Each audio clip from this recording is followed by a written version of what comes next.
This unfolding catastrophic holocaust in many respects in India.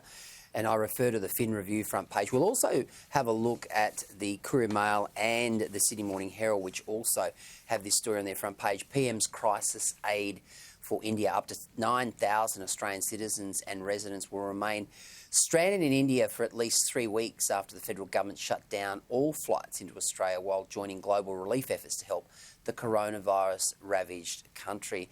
Now, of course, Gideon Rackman has written, India's plight has worldwide implications because this is an interconnected global crisis. We'll get onto the cricketers shortly, but look, this is an unfolding story, Kristy. It is one that the entire world is keeping an eye on. It's great that Australia has embarked on this wonderful and very generous indication of its support with PPE and other health-related materials. But where do you think this is heading?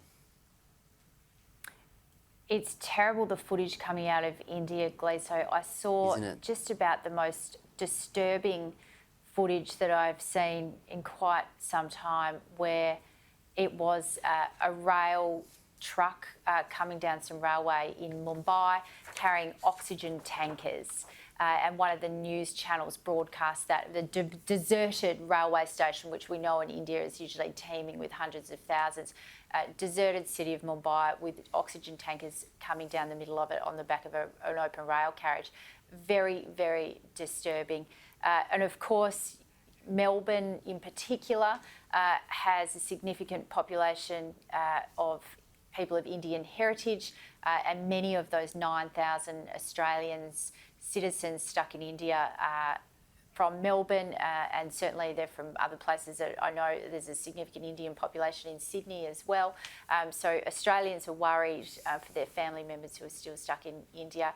It is really important, our relationship with India, to continue to be a strong one. We've just mentioned the South China Sea and our alliance with the United States, and India is a key part of why the United States needs our assistance with defence in our Asia-Pacific region. So it's a really, really important relationship, politically, defence-wise, but also culturally.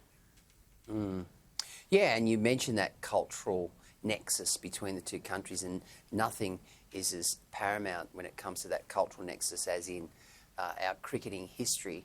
Now, if we go to the front of the Courier Mail, a particularly poignant front page, trapped in COVID hell.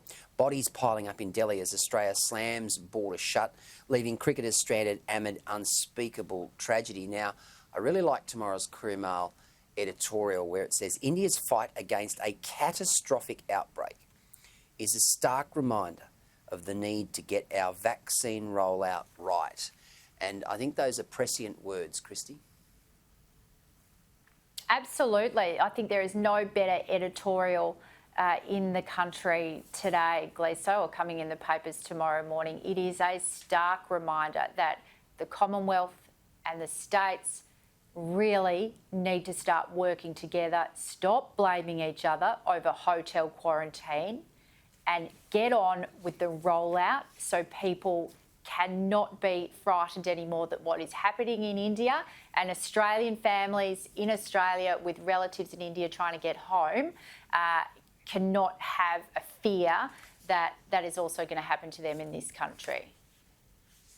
You mentioned hotel quarantine. The front of the Sydney Morning Herald addresses that. PM shuts the door as Indian toll rises. Experts warn Australia must use the next 3 weeks without flights from India to reset the fragmented national hotel quarantine program. Prime Minister Scott Morrison announced Australia would pause all direct flights from India until May 15 as that country grapples with an overwhelming wave of COVID-19 cases. I was interested tonight, the Prime Minister talking about, probably Australia's 3 best cricketers right now.